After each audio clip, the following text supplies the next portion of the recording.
There we go. Okay, we're gonna start again. Good morning, Saturday morning, everyone. We are gonna just pretend like it's actually 8 o'clock Eastern time on the nose and not 8:18. Technical difficulties, but we got everything figured out. So this is great. Anyways, good Saturday morning to everyone. I'm not gonna retalk what I did this morning, but cicadas are everywhere. I'll just leave it with that.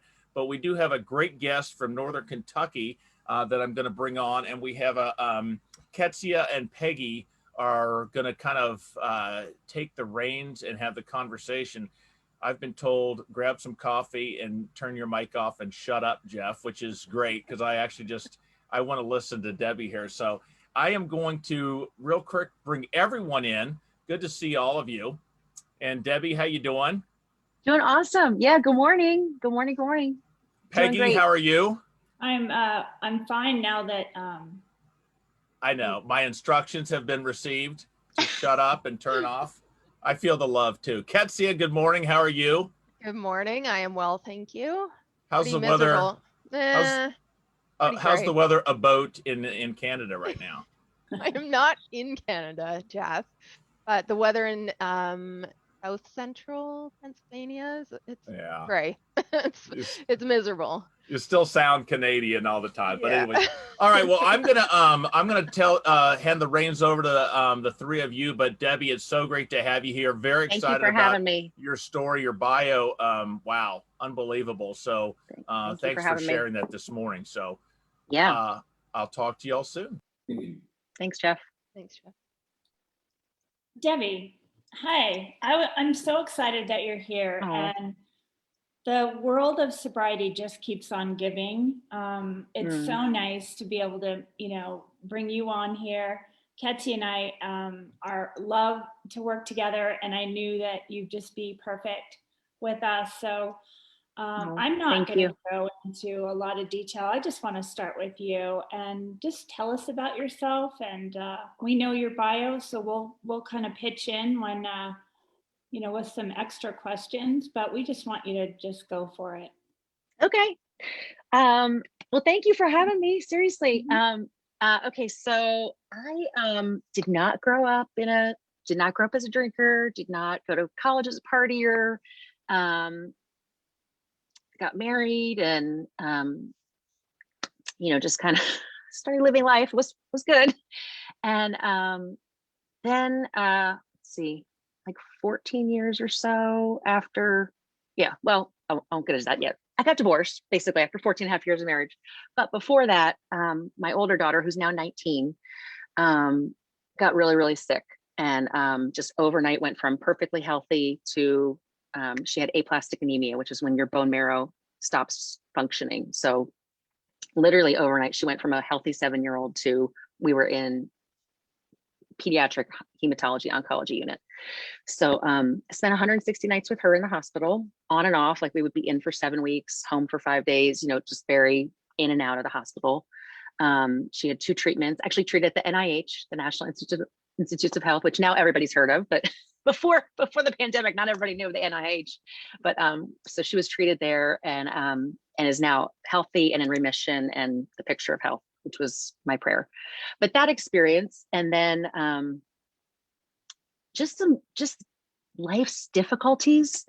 Um, After she was better, moved to Kentucky, got divorced 4 months after I moved here. And I found on those weekends when my girls would go to their dad's house, I started drinking. And, it became like my, I don't know, kept me from being lonely, being bored, whatever, just started drinking too much wine. And that kind of just started me on a journey of not having a healthy relationship with wine. I wanted to be able to have a glass of wine or 2 glasses of wine, but I found that I'd be at like a dinner and I would be thinking about, if we were sitting there having a glass of wine, like maybe normal people or in a social setting. And I'd be sitting there thinking like, are they going to order another one? If they order another one, I'll order another one, okay, well, they ordered another one. I'm going to order another one. But then when I get home, I have more. Oh, I've got another bottle, and it just kind of got me into this cycle of a very unhealthy relationship with wine. But there were a lot of a lot of life difficulties that happened along the way, but that was kind of the lead domino, I think, was, was just, going through that experience of her being so sick and just kind of having to endure that situation and then dealing with it almost after she was better, if that makes any sense. But And Debbie, did you find that your drinking started out as quote normal and then kind of ramped up? Or was it always kind of something that you had on the sidelines going on at home alone, and then like your other life of going out and being the normal drinker? Tell us how that kind of. That's a really good question. Yeah, I think in the beginning, very normal, but like out and about. But then I would get home and I'd always drink more by myself. I would always drink more. So I could, kind of put on that front, but it went on. I mean, it went on for 10 years. Yeah. So. Yeah, I think that's what some of the, moms and stuff want to hear is, I know for me, certainly that was the same thing, that I thought I was drinking normally, and maybe I was, but I got addicted to it because of my, it helped with my depression and being a single parent and missing my daughter on the weekends. I didn't have her, which it sounds like you were in that situation of like, what do you do when your kids aren't there? And you feel the guilt for the marriage not working and stuff like that. And that's how I felt. So Totally. I understand. Totally. No, that is so true. That is so true. And I just felt, yeah, I mean, I had just moved here. I had lived here for 4 months, didn't know anybody. So yeah, drinking became my wine, became my new best friend in Kentucky.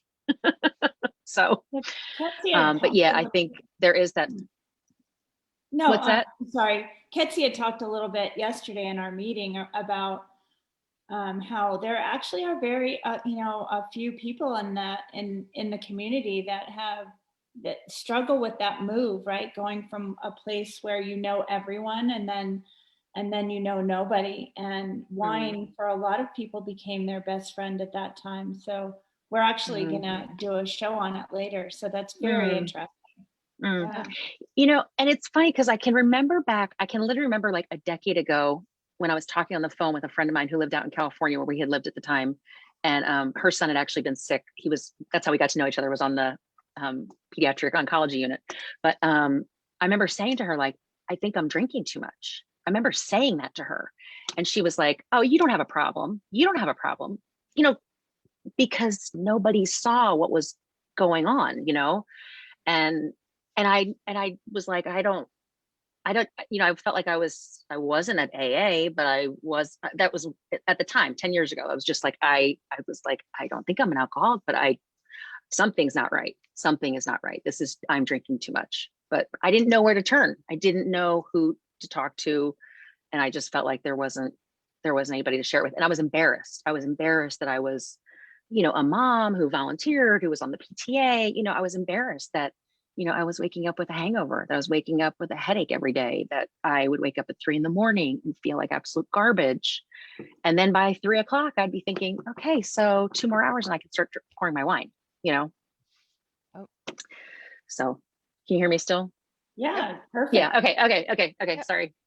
Yeah. No, So I think that's a common feeling, and especially 10 years ago, we didn't have the sobriety support communities that we do now. And I think if I had, like, first of all, I thought sobriety was something for like celebrities or like people who were like, had like a huge rock bottom. It was like, if you didn't have that rock bottom, you could kind of carry on living the way that you were, but internally and behind closed doors, that you're getting more and more like deeper into it. But on the outside, it's like everybody's doing it, especially, other moms and stuff like that. And it's just acceptable that that's your release, or that's your reward, or that's totally of life's moments. You use wine as your little friend that's there with you. Totally. No, that's so true. That is so true. And I think, yes, like 10 years ago, there wasn't. I mean, I'm amazed now, all like the sober, curious movement and people who are, now what I consider myself as I have gray hair, but, gray area drinker, Right. I don't know if that term even existed 10 years ago. So I definitely fit right in that category. But yeah, I just got to the point where I felt so bad about myself, look in the mirror and it was like, I'm such a liar. Like, I'm just so fake, and I'm not, you know what I mean? Like, I feel like I'm such a open book, but I had this whole thing that was just dragging me down, just taking my joy, taking my life away, So very thankful. So I started following on Instagram. I started following, some sober curious people. And that led me then to the algorithms then led me to Sober Sis.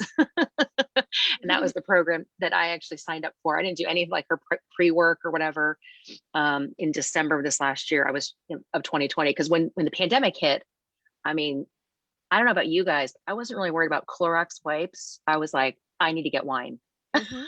I need to get wine, and I make sure it's in this house. I make sure it's hidden everywhere, because I am going to be drinking that, and it will be fine. We'll be fine if I can just have the wine. Yep. Yeah, So, I yeah. definitely relate can to that. relate to that. Yeah. Okay. I'm not the only one. Yeah. I mean, I remember ordering it, and then going to pick it up, and the guy like came to the window. This is literally at the beginning of the pandemic. He came to the window to hand me the receipt. And I was so worried. I was like, oh my gosh, if I get COVID and then I have to tell people the way I got it was coming to the liquor store to get wine. Like I was going to be, I was going to be mortified, but anyway.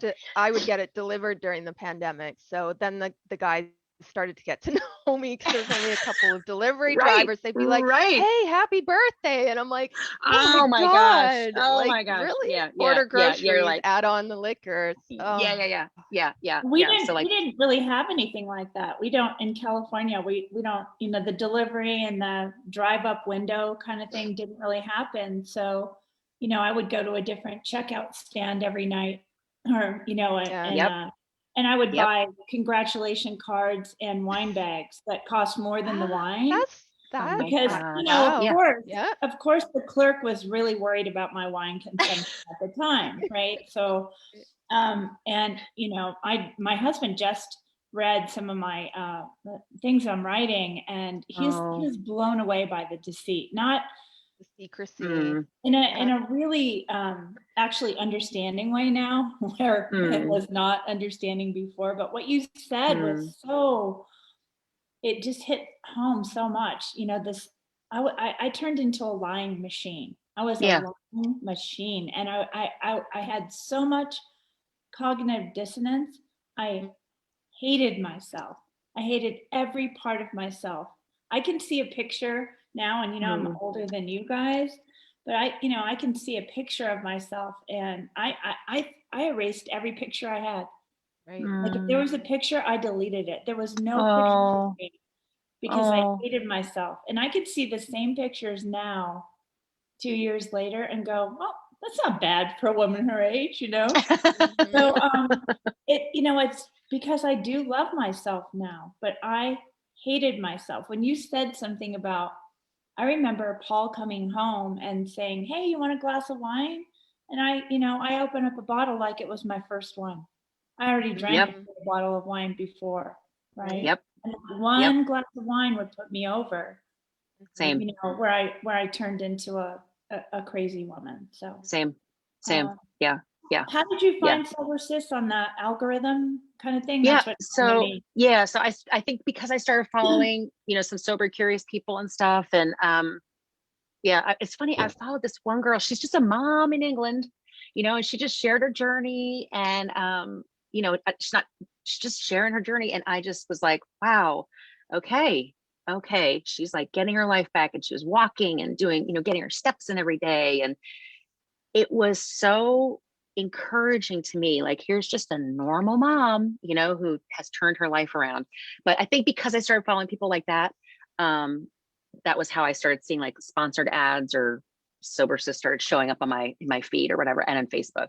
So I watched one of her videos. I think she was doing like a tour of her refrigerator, actually, like of all her alcohol-free options. And I just loved her. And I was like, okay, I have to do something. I'm going to turn 50 in October. And I just was like, I have to show up for 50 different than I did at 40. I cannot keep going. Like I'm not a person that struggles with depression or anxiety, but I was feeling so anxious. I was getting so depressed. I mean, feeling hopeless, feeling like, doesn't matter if I keep living. And that is not who I am. That is not me. And that was the alcohol just ruining my life. I mean, literally ruining my life. So I got remarried about 7 years ago. And I remember right when I signed up for Sober Sis, I signed up, I didn't tell anybody. I was like, I'm not telling anybody, because if I fail at this, which I think I'm going to fail at this, I don't want anybody to know. I don't want anybody to know that I tried this, you know, kind of like a diet, but like, you don't want to tell anybody yet. Cause it's like, oh yeah, we knew she wasn't going to lose weight. You know, we knew she couldn't stop drinking her wine, you know, cause everybody knew like, oh, Debbie loves her wine, and, you know, but they didn't know. They didn't know. Sorry, what was I saying? So you signed up for the talking a little bit challenge. about your challenges with being a survivor. Oh, from breast cancer? Yeah. Okay. So I was drinking my wine, and I got diagnosed with breast cancer in 2016. Oh wait, I gotta write down because I just remembered what I was about to tell you a minute ago. I'm like a squirrel.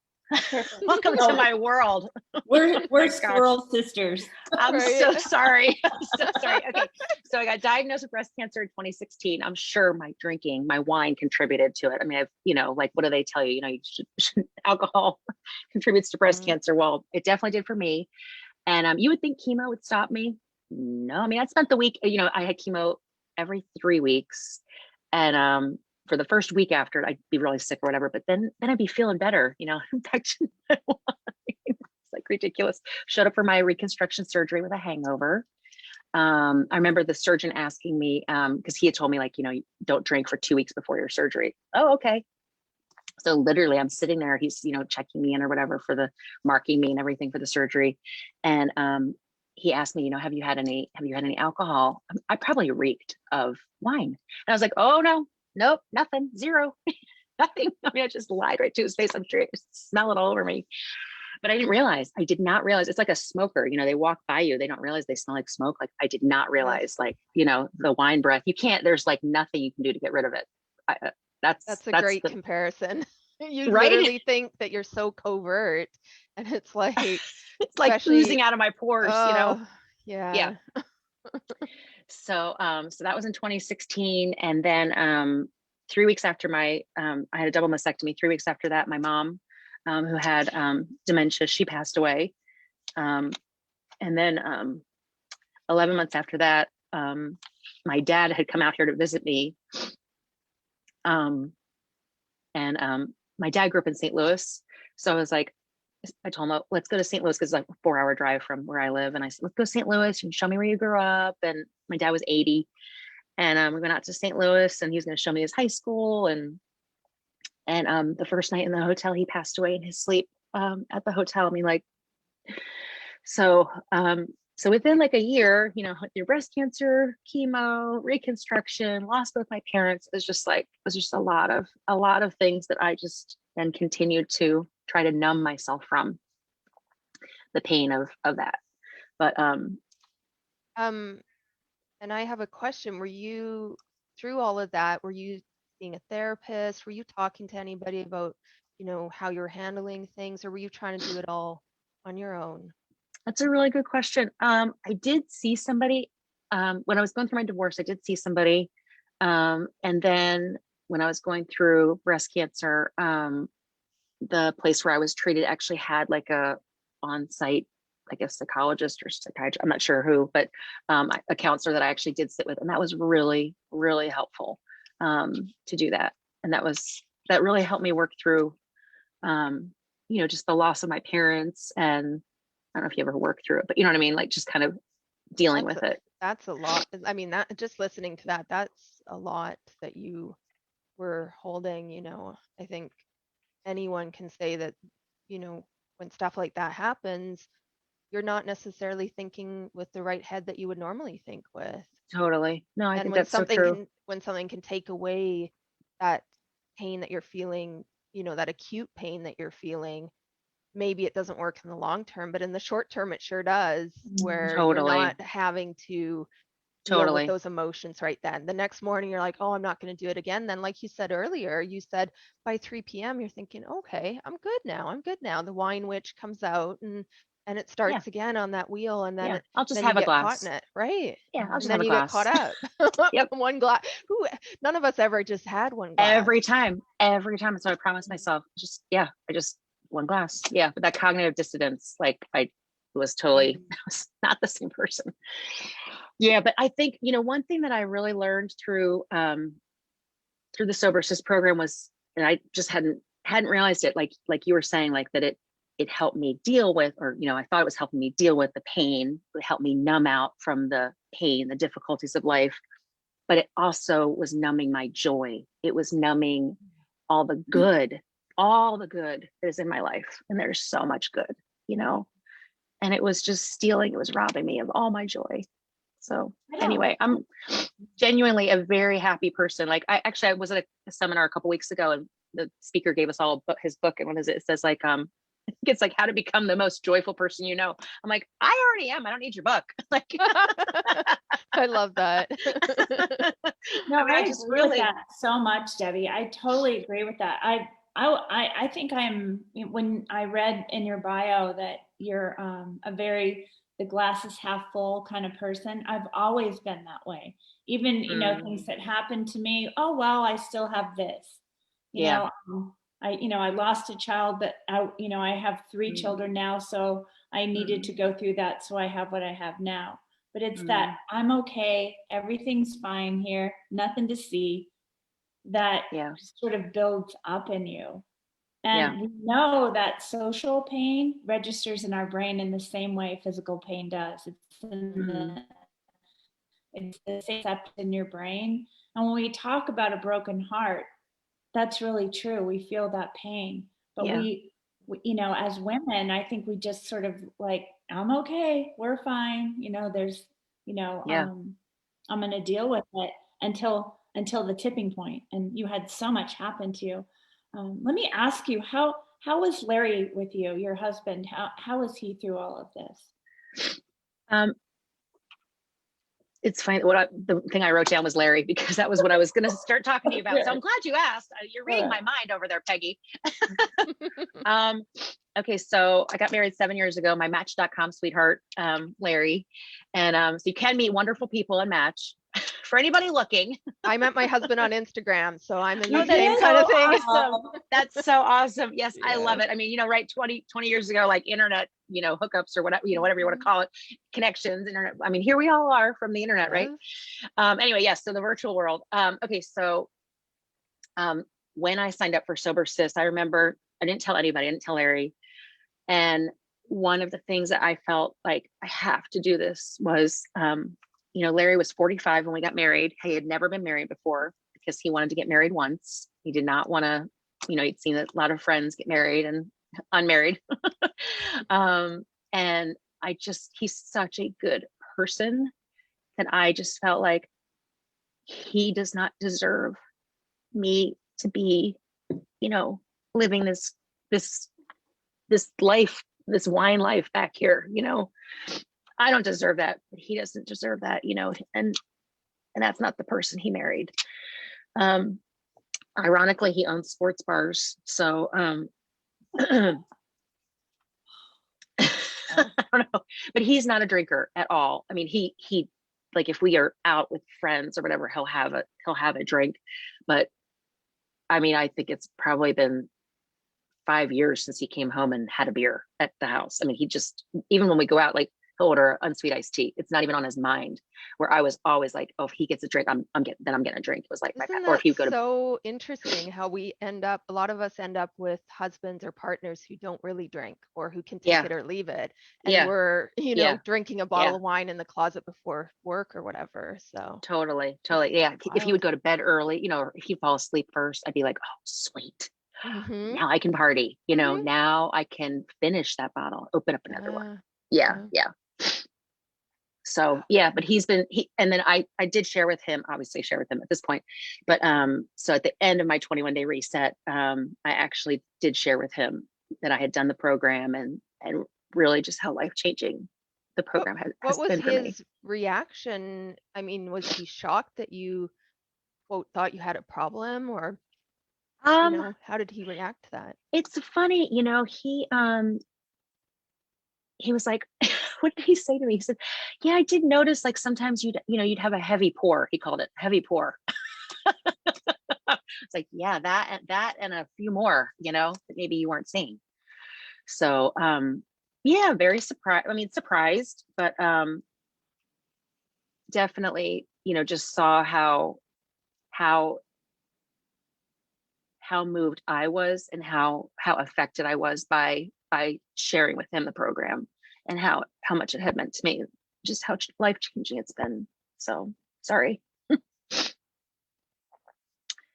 So, what kind of advice would you give to people that are just starting out in their sobriety journey? I know you're fairly new in your own sobriety journey, and I think that's what's so beautiful is to see somebody like you that has joy. You have your joy back.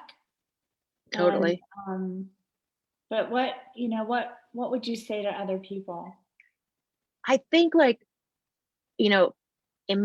for me at least, I was so encouraged. It sounds crazy to say, but I was so encouraged by how many more people like me there were. I didn't realize. I just thought it was just me. I thought it was like I was the only mom, because you'd be at the events or you'd be places and everybody has their mommy sippy cup or go to a party, and I thought I was the only one really struggling with the pull of it all the time. So I think I was so encouraged that there are people just like me, from all different walks of life, but, just a lot of moms struggling with this. So I think my advice would be that you're not the only one. And that there's hope. Like there is such hope. You do not have to be lost in the bottle of wine. So, yeah. What? Oh, go ahead, sorry, Kezia, and I'll go after you. After my allergies gave me like a coughing fit. Sorry. Oh, My goodness. I didn't even hear you. No, I had it up, but I'm like dying. Okay, I'm back. No, I guess alongside that, one of my questions that I had wrote down, so if I'm looking down, it's just because I've got my questions, but one of them was, can you tell us a bit about your daily habits and or rituals that kind of help support your sobriety and things that you do now, little, small, like big, whatever they are? What kind of things do you do? For me, I've started walking, which I probably need to walk a lot faster. No, just but moving I'm your moving. body. I'm Yep, literally moving my body, which I know is, that has helped me a lot. I feel like that's just helped my mental state. Yeah. I've gotten into community, being connected with other people, being in a community. So, the program that I've done with Sober Sis, we have Marco Polo groups. We have these small groups. That has been enormous. That's been life-changing, to be connected with so many women who just get it. You don't have to explain, like they just get it. And then for me, I've just I think on January 9th is when I started a new Instagram account. So I was 10 days into my my alcohol-free journey. And I needed like an outlet to like share, because I started drinking alcohol-free drinks. And so I was like, I needed an outlet to share my excitement for the new drinks and whatever. But I didn't want to, I was embarrassed. I didn't want to put it on my, at that point I was not open. I hadn't even told my husband yet that I was not drinking wine. He hadn't noticed. But so I just started a new Instagram account to just share alcohol-free stuff. So now, I don't know if this is like a daily thing, but I'm always thinking about like alcohol-free drinks and what I can post on my Instagram. And I've had so much fun. That's become like a little passion project, like a little hobby of mine, I is love your posting page. on there. Oh, thank you. It just looks, like you said, it's just joyful. I feel like you're your excitement shines through in your page. Thank you. So. Mocktail.mom. So that has become something that has been so much fun for me. So I have a marketing business and I have an Arbonne business, but I'm like, I would love for that to become my business, just telling people about alcohol-free drinks and just sharing with people that you can have so much fun and be sober, or be alcohol-free or sober-minded, whatever you want to call it, sober curious. And life is really, really good without your wine. You don't have to have it. Because I didn't know. I just thought you have to have it to get through life, because life gets rough. Life gets really rough. Lifey. Yeah. Life gets I'm gonna lifey. steal Megan's.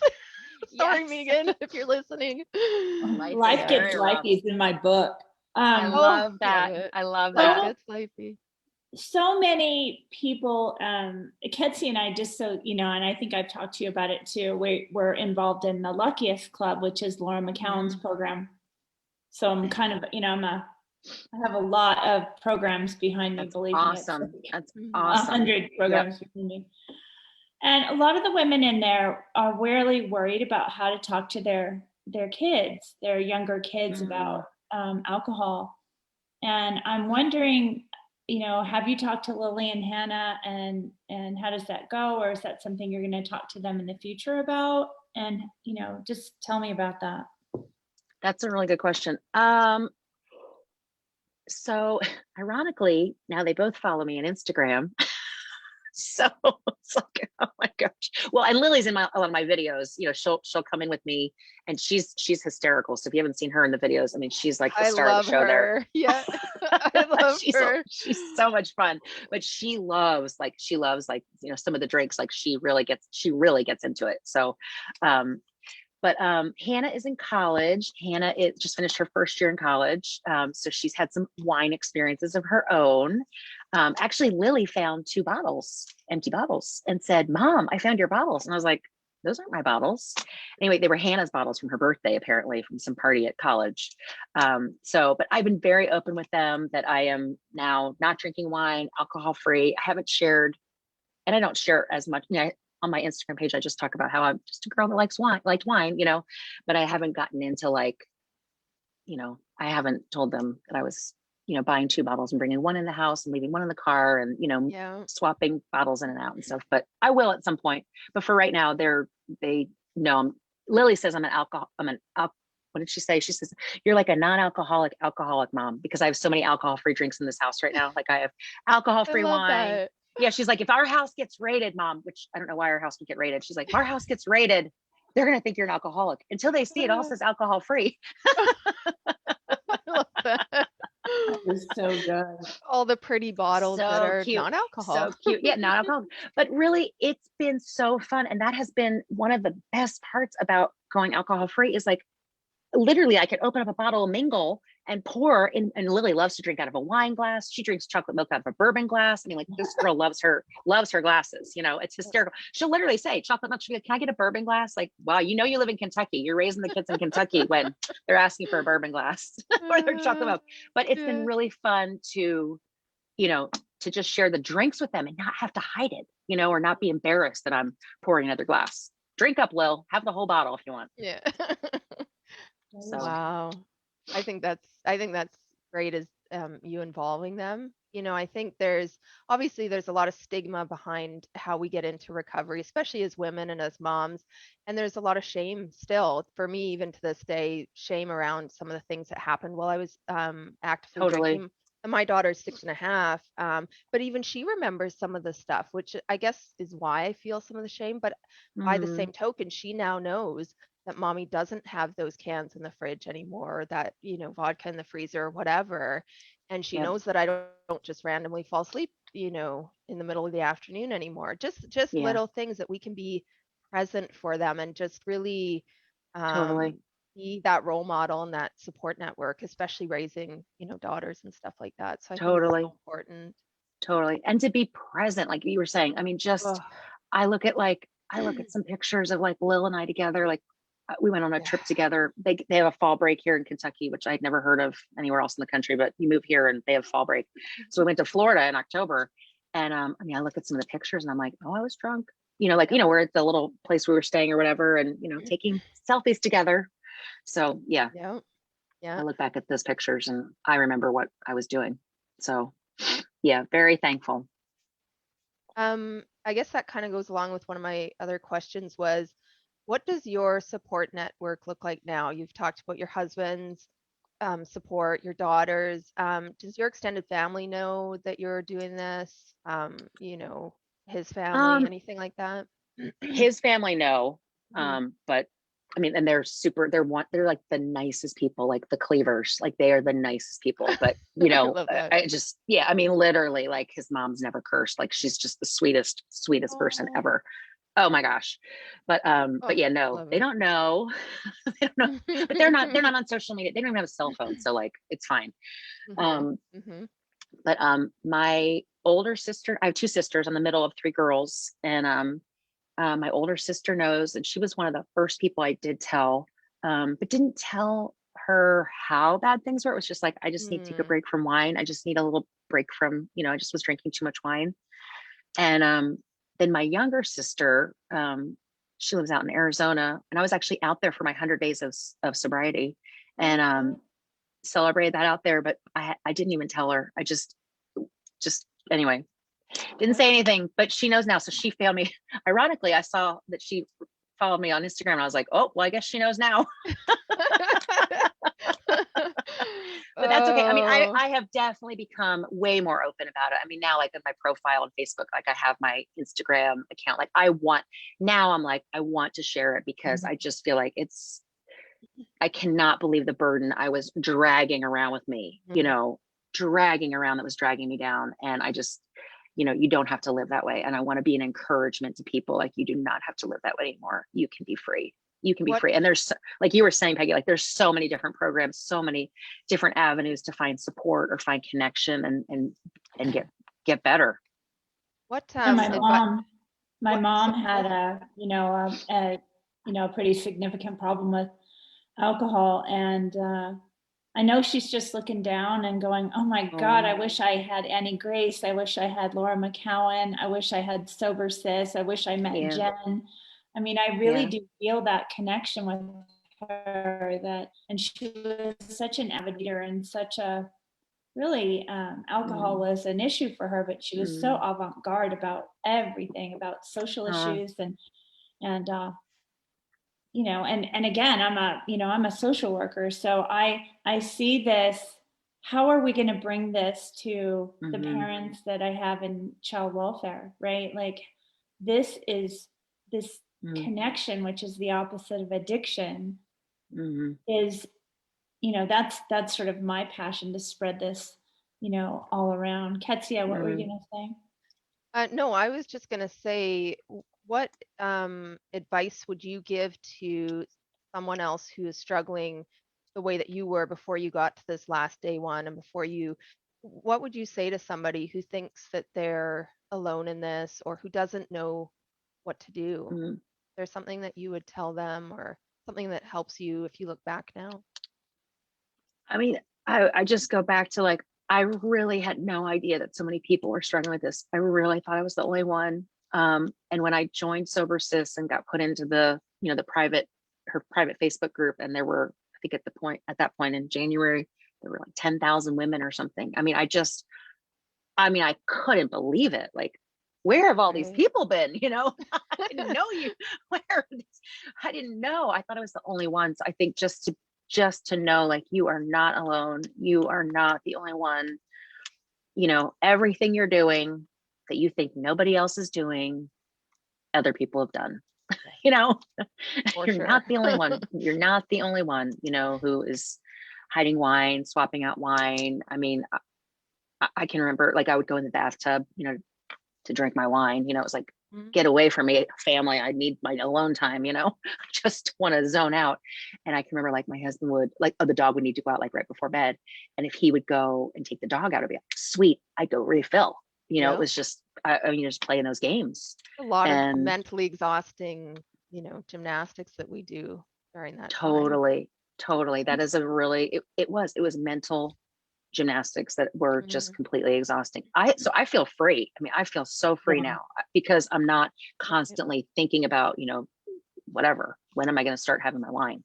How am I I going to? think one of the biggest challenges was, not challenges, that when Paul had read my writing, is that Mm, he said, "I can't even believe that you switched from corks to twist tops because it was easier to drink that with the twist oh top." yeah, Thank oh Mm. God, yeah, canned wine was not really that popular before.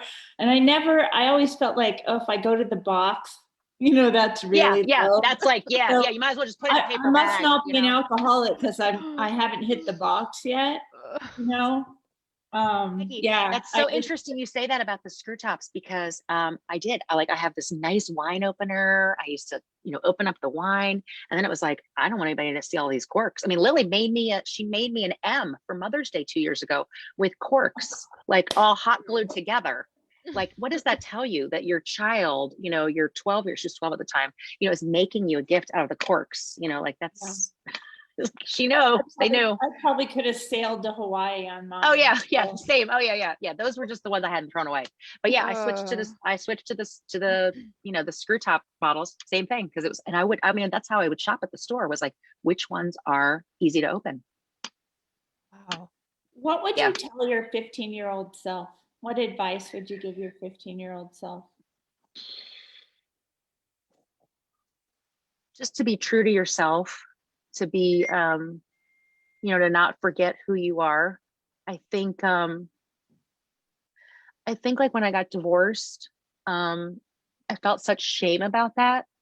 I grew up, where divorce wasn't an option. It was like, till death do you part, which is wonderful. If your spouse is wonderful, I guess that's good. But I think just to remember who you are, because I think through that I felt such shame. It's interesting, like when my daughter had been sick, I was so supported by people. People were so, like everybody brings you a casserole, that kind of thing, like everybody's supportive. But you go through divorce and it's like, people take sides, I mean, people can be really mean when you're going through something like that. And so I think just tell myself, just remember who you are and not to feel, I just felt such shame. And I think that's what kind of sent me down this track. I can Drinking. so relate to that, Debbie. I've been married 3 times. So, I had a boss that used to just take joy in going, oh, Peggy, how many times have you been married? And it was like, it just hit it's so hurtful. So hurtful. I was a child of divorce. I said I'd never ever get divorced. That's the one thing I'm not going to do. I'm going to stay married. Yep. And the people I was married to were really nice people. They weren't ogres or anything that that it was me. I had no idea what a relationship was because of what I experienced as a kid. But what was your biggest challenge? You're such a positive person, but what was the biggest challenge for you to become sober? I mean,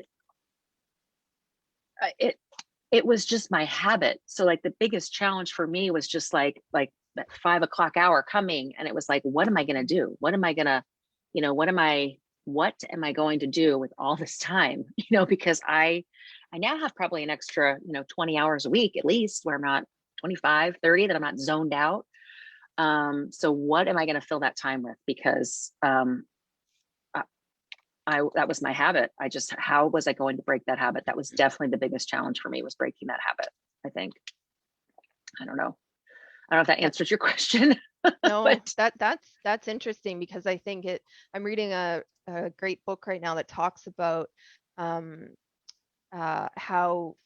around 40% of deaths in the United States can be attributed to behaviors and habits that are self-inflicted. So things like smoking, drinking, things that we don't have to do in order to survive, and are in fact detrimental. So this book talks about having to really look at the way that your habits play into your life, and kind of stacking new habits on top of already successful habits. So kind of piggybacking on the things that you are doing. For example, I have a very strong morning ritual of things that I do, and it doesn't take a long time, but I'm trying to incorporate something in there to do with my financial house of my recovery. And I'm going to stack it into there, 5 minutes on top of what I'm already doing, because I know I'm already in that place where I'm going to be doing it. And I think that those kind of things where you're really rewiring, and then we talk a lot in sobriety about like the neurological pathways and stuff like that. So I think, being able to look at where you are excelling in your current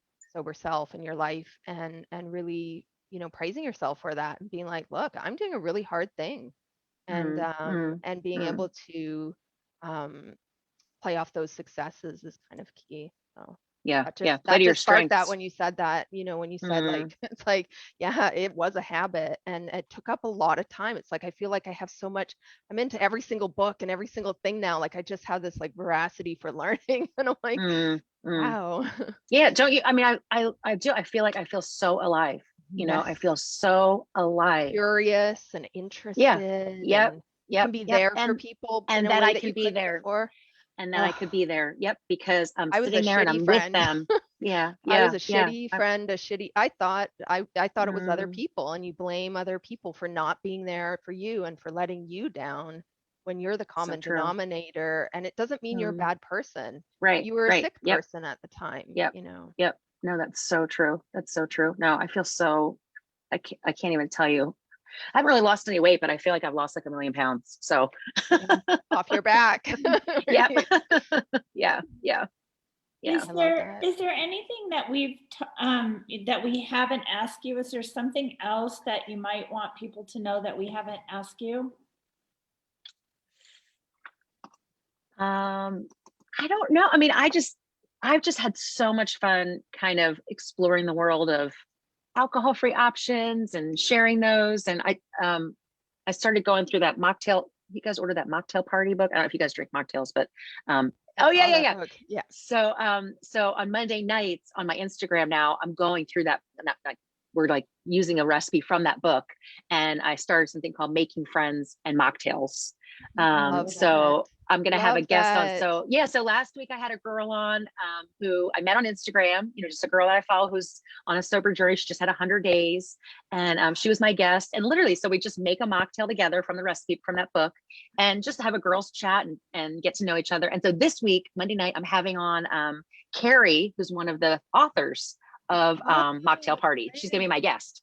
So can so you yeah, I tell don't know. our viewers where they can find you on Instagram? Can you remind Yeah, them? so I am mocktail.mom. Mocktail.mom. I guess. Yeah, yeah. Thank you. Yeah, but I have had so much fun with that. And I feel like You're so good at it. thank you, Peggy. I feel like it's pulling me forward. You know what I mean? I feel like it's not, I feel Purpose. tethered in by the community that I'm in and supported, but it does, like you said, purpose. I feel like it's giving me purpose, and I want to be an encouragement to Beautiful. moms, women, men, anybody who's sober curious, who's looking for other options, because you don't have to, not like me, have a Chardonnay, So Thank you yeah. so much. Jeff's probably Thank you, getting Peggy. wrapped up, Hey, but Jeff. oh my gosh, what a Thank you, beautiful girls. interview and what a beautiful It person was you are. wonderful. Thank you So so Debbie? much. nice to do that. Well, Hey, hey, Debbie. Jeff. Yeah. Just a quick one last question. Because I always think about maybe kids that have a parent that they're noticing is drinking too much, and that fear of approaching them. Did your kids say anything, or spouse or friends that, yeah, we knew, and we didn't want to say anything? Did you hear that at all? I have not had this conversation with my older daughter, but I know she knew. I know. We haven't had a big talk about it. I mean, but I remember one time she was in, we were shopping for something. This wasn't that long ago. It was maybe like, I think it was at the beginning. Oh, it was like during the pandemic, but they had opened things back up or whatever. So we were out shopping, and we were at a store, and the clerk and I started chit-chatting, and my daughter was in the dressing room, and the clerk was telling me, I don't know how we started talking about it, but she was telling me she was in AA. And I was like, oh, I'm, I was interested. And she started sharing with me about AA, and here's my number. My daughter heard that. And then, but she didn't say anything about it. And then we were in the car, and she said something about, I said, oh, that lady was so sweet. She was so nice. She goes, yeah, are you going to go with her to that meeting? I was like, oh no. So yeah. Haven't had all those conversations yet, but I think she definitely knew more than anybody, probably. I'd love to even maybe have you back on to it. I'd love to do a show about that, about having those conversations, maybe how we talk about our problems to our children, how we bring it up, or the flip side, how our kids or loved ones can approach us or should have, because I know how I would have reacted, which is not good at the time. I would have rebelled, denied, and gotten Oh yeah. Oh no. I was like, oh no, Ugly. she was just nice. Oh no, she was just nice. You know, like I wasn't Yeah. gonna say like, oh yeah, she was inviting me to an Alcoholics Anonymous meeting. You know, like what? Right. But Get defensive. Oh yeah, yeah. But my younger daughter, who's 13, I mean, she's like into it. She's like, oh mom, like she literally will send me TikTok. She's like, we should make this recipe. We should make this. Aw. You know, she is into, and it's because we're, you know, we're making these videos and kind of having fun on Instagram with it. So it's been good. Well, we'll put all your the mocktail.mom, all the contact info, Oh, anything, thank you. and But yeah, wow. any way I can be of encouragement, I just I want to be of encouragement and be of support because, you know, people are not alone. I thought I was alone and here we are. We're not alone. Yeah. So thank you guys for that. having me on. I Thank really you so appreciate much, each of you. Debbie. Thank you guys. Unbelievable. Thank you, Jeff. Thank you, All Miss right. Peggy. Nice to meet you, Kezia. Nice to meet you too. Nice to meet you. You're so sweet. Thank you. All right, everyone, have a great weekend. Tomorrow night, Sunday, we have J-Bro on at 8 o'clock Eastern time from Pandemic Sober Squad. So we got a lot of great stuff. Eric, I'll have on Tuesday night, who is a ball of fire and inspiration. So some really good stuff. But Debbie, thanks again so much for being here. Thank you. So, Thank you. Thanks, guys. take care, everyone. Bye, guys. Bye, everyone.